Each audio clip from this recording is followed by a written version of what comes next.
We're going to be talking about GP surgeries and how you can access a GP. There was a recent survey that came out and people were struggling to access their GP. So we're going to be discussing that. So if you've got any comments or if you've got any messages that you want to send us, our telephone number is 0116 4822086, or you can send us a message on 077 488 55055.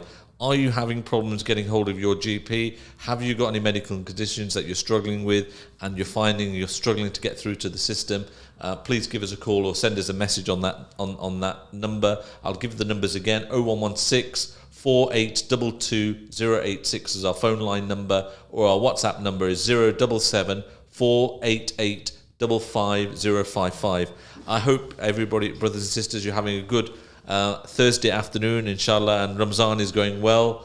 19 or day 20, we're into the final 10 days of Ramzan, and I know for me certainly it's going okay, apart from getting a little bit tired occasionally now, and but mashallah, Ramzan is going very, very rapidly. I can't believe we're already on number 19 or 20, as the case may be. It's going very, very quickly.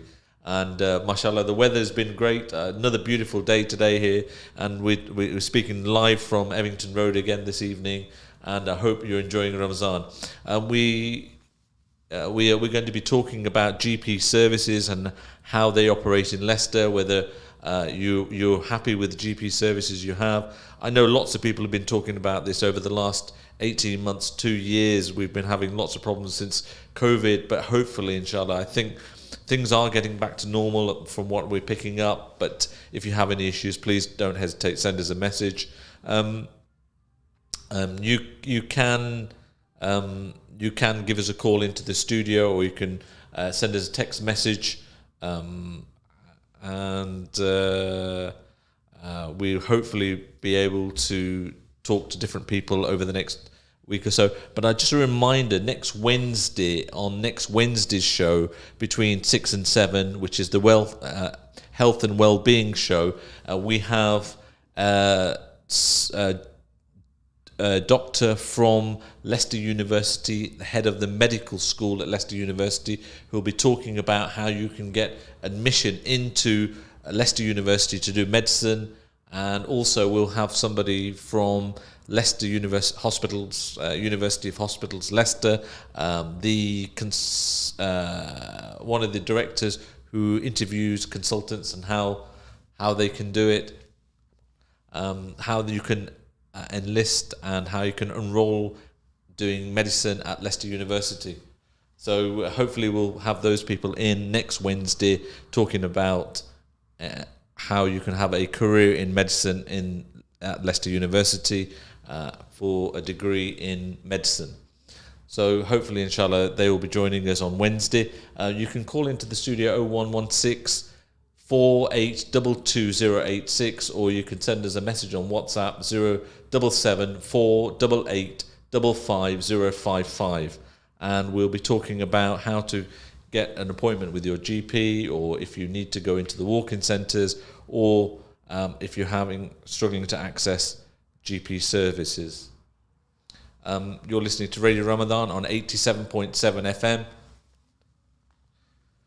So hopefully you've been listening for the last few weeks. We did a program yesterday about how to deal with backaches and other issues.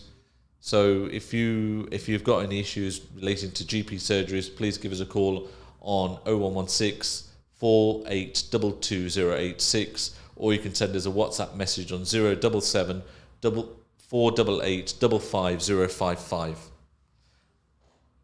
We're just holding on for one of our guests. The other thing I did want to ask our listeners is, I have another show that I'm doing on Sunday, which is talking about,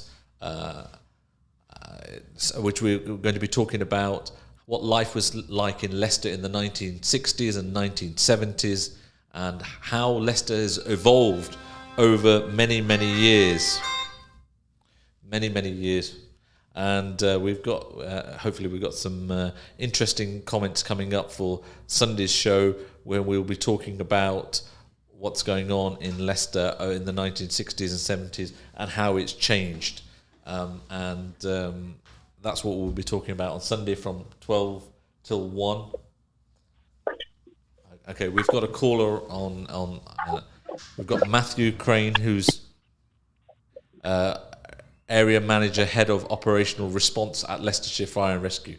And what we're going to be talking to him about is something else, dealing with what's happening in the fire service. So welcome Matthew. Are you on the line?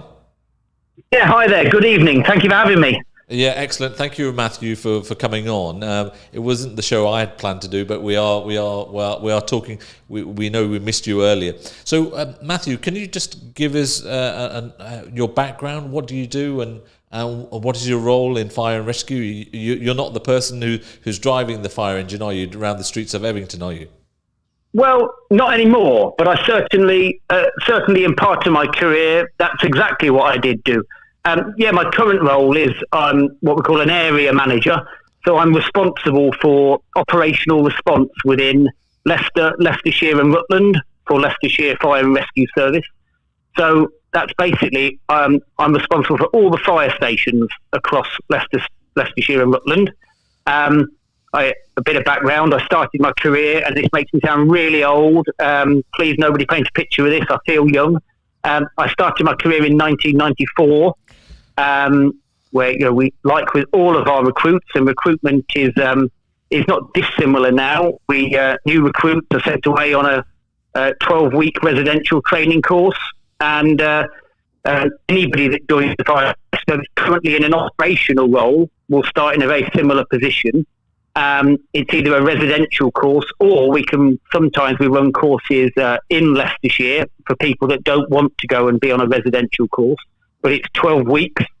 At the end of that, you go to a fire station. So the course is for 12 weeks. You don't have to travel away to do the course, and you can do it locally and become a fireman or a fire person, effectively. Firefighter. Firefighter is the non-gender specific term we'd like to use, because we are absolutely open to male, female, and we really want, with all of our recruitment, we try really hard. We want people from every community that we serve. We aim to make Leicestershire Fire and Rescue Service look and feel like the communities we serve. Does it look like it at the moment? Do you have many firefighters from different walks of life, from different backgrounds at the moment, or is there just not enough?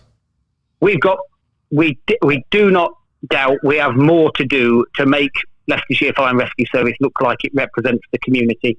But I think increasingly people that see those fire engines driving around will see a much increased diversity. I haven't got the statistics right here in front of me now, but we've certainly, over the past several years, we've had a really good intake of women joining the fire and rescue service. And we really still need to improve our BAME community. That's an area that we're improving, but we'd love to see more. Because what we know is when people are confronted with an emergency situation, it's really helpful if the people they're talking to understand them, understand their possibly their religion, their beliefs, the way that they live their lives, and it's really helpful when people can connect on that level. And certainly that's something we see. But as well as emergency incidents, our crews spend an awful lot of time delivering home safety checks, carrying out safety inspections of commercial buildings, and engaging with the community. And again, that's where we look for people that really do understand their communities. Yeah, it's a huge difference, and I can imagine they have a huge wealth of knowledge that can add to what information you've already got, because language is a barrier, culture is a barrier, all these things. And if you've got a diverse group of firefighters, you've got the best of everything, haven't you? Absolutely. And across the whole, I am so proud to live and work within Leicester. I think it's a wonderfully diverse city. There's always more we can do to ensure that people live in harmony. And I think, the way that Leicester presents itself across the whole country, it's a city that sets a spectacular example of how people can live in harmony and how we can work together. And certainly in the fire service, we have a great culture and community spirit, with people treating each other like a family, where we look after each other. But we take great pride in looking after our communities and serving our communities and helping them in probably their greatest hour of need. And we want people from all communities to come and be part of that family and to be able to help the communities we serve. I mean, that really is the most important thing, because when the fire service is called, the firefighters arrive, it's a state of an emergency. There is something either really seriously happening, and the people who are there are panicking. And if there's faces from somewhere, some people who can recognise them or speak the language or can offer some comfort, it'll make life a lot more easier. And have you found that when it's operational and people have gone out from different backgrounds to different sort of events that have happened? Absolutely. And don't forget, in the fire service, it isn't just about responding to emergency incidents. There's a lot of people that a career in the fire service, they think, it's about riding fire engines, going to emergency incidents.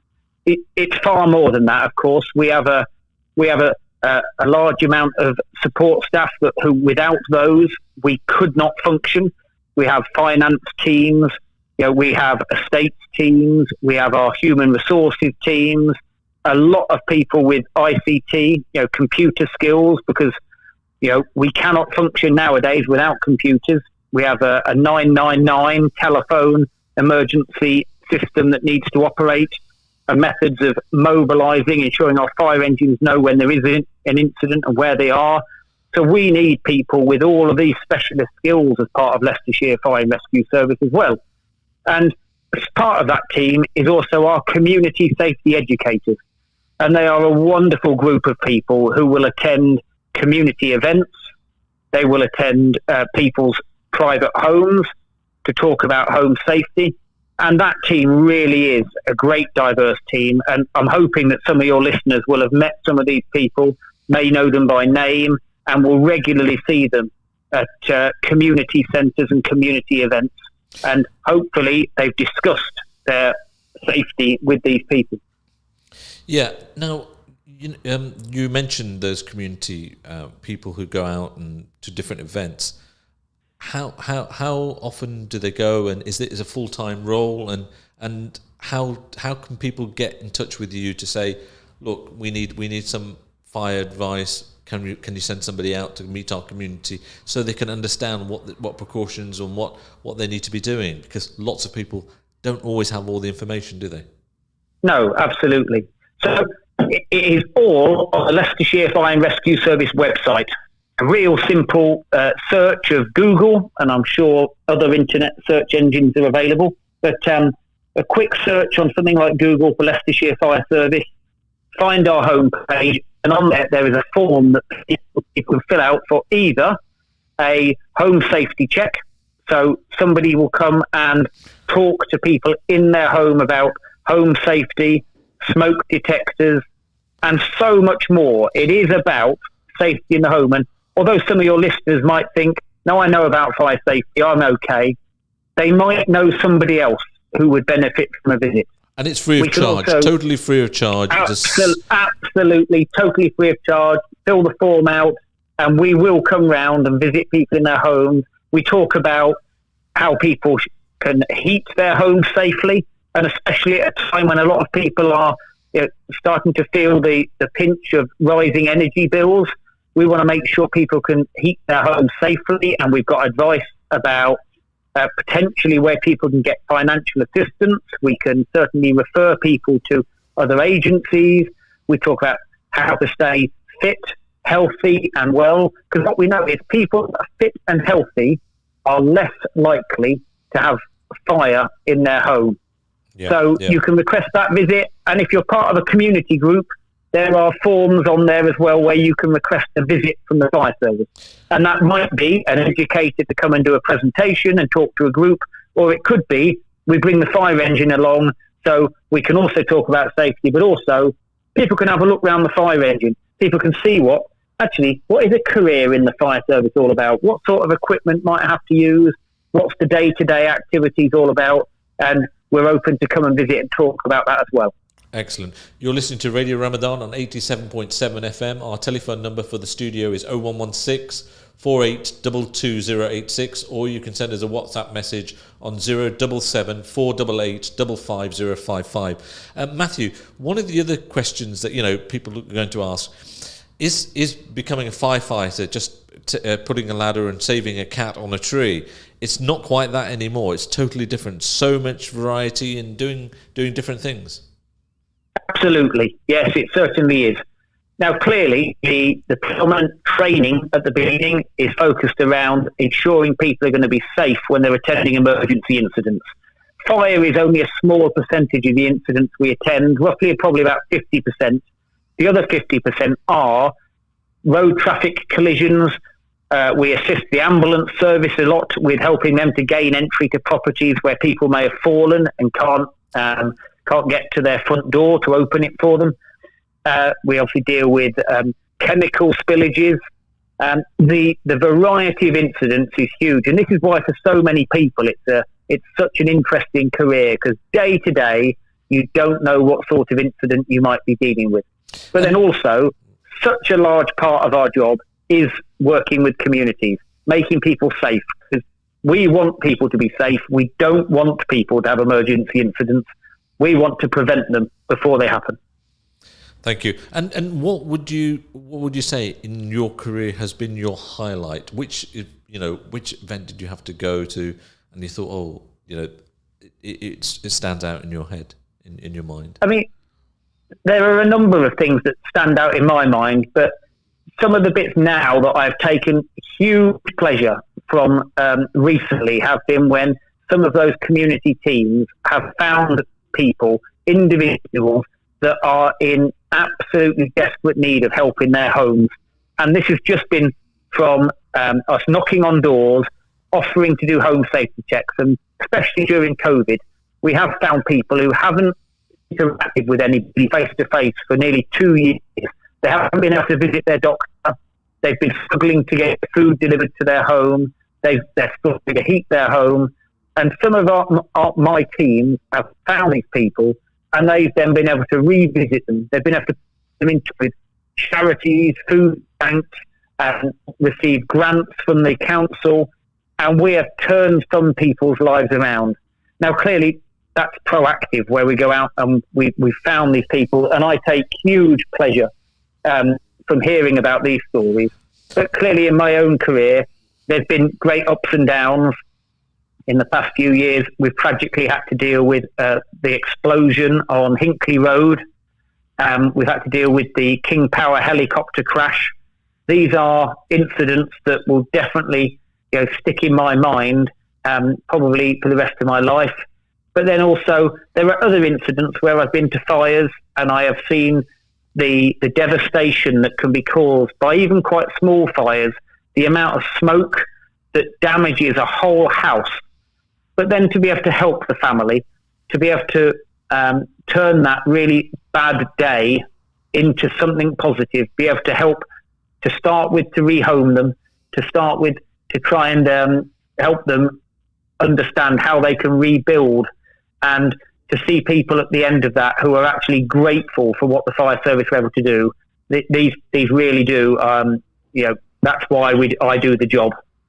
We're in the sort of, for us, it's the holy month of Ramadan, and what you're talking about is very much about giving to the community, giving to the rest of humanity, and really looking after people. And that's really part of the DNA of most people who are fasting at the moment. And so that doesn't sound like a job to me. That sounds like so much community work, so much of actually doing work for everybody and serving the community. Yeah, absolutely. Sometimes it is a pleasure to be able to do the job we do, to be able to serve the community, and to see people that, as I say, on probably the worst day of their life, actually when we finish being able to do our job and be able to communicate and talk to people, to see that we're actually able to offer them that hope, then recognise that this isn't going to be quite as bad as they thought. That takes real positivity. And with the month, you're making a real difference to them straight away. Absolutely. And of course, we've got teams all across Leicester, Leicestershire and Rutland that are doing this, constantly, 24/7, 365 days a year. And that's why, if any of your listeners think, actually, this sounds really interesting, I'd like to know more, again, please visit our website. We have what we call Have a Go days. So we have days when we're coming up to recruitment where people can come in, visit a fire station, have a look at the equipment, see what this job is about. Because, as I've said, it isn't just about big, strong people being able to, lift people and carry them. There are many skills we look for. We're looking for good communicators. We need people that are fit, but we also need people who are agile, fast, people that are good communicators, good thinkers. So you need a variety of different styles of people, don't you, really? This is a team effort. When we arrive at a fire, we're not very often on our own. We are a team, and we need people with a variety of skills. Absolutely. And what I will say is, during this month of Ramadan, we do have a number of our staff who are fasting. Now, clearly, sometimes they feel that that provides some difficulties with their energy levels during the day. So we are mindful to that, and we try to be as flexible as possible. We try to, if people want to change their shifts around, we look at ways of changing their shifts. Some of our staff prefer to work nights during Ramadan because that way they can eat and drink in the evenings, and they feel they've got the energy levels to be able to carry on with their work. And we may even look for, during the day, if it's appropriate, we may look for different tasks for people to be able to do. And of course, we try and give people suitable breaks, rest periods, and we look after people's health and well-being, and we listen to people that are fasting to try and understand how we can help and support them. And I'll also add that I was honoured to attend an event at Judge Meadows School on Monday evening, and I have a huge amount of respect and admiration for people that are fasting currently. The thought for myself of no liquids, no food for such a long period of time, I sat with awe and listened to people talking about their experiences of going through this, and the pleasure they take from this. I just thought was absolutely fantastic.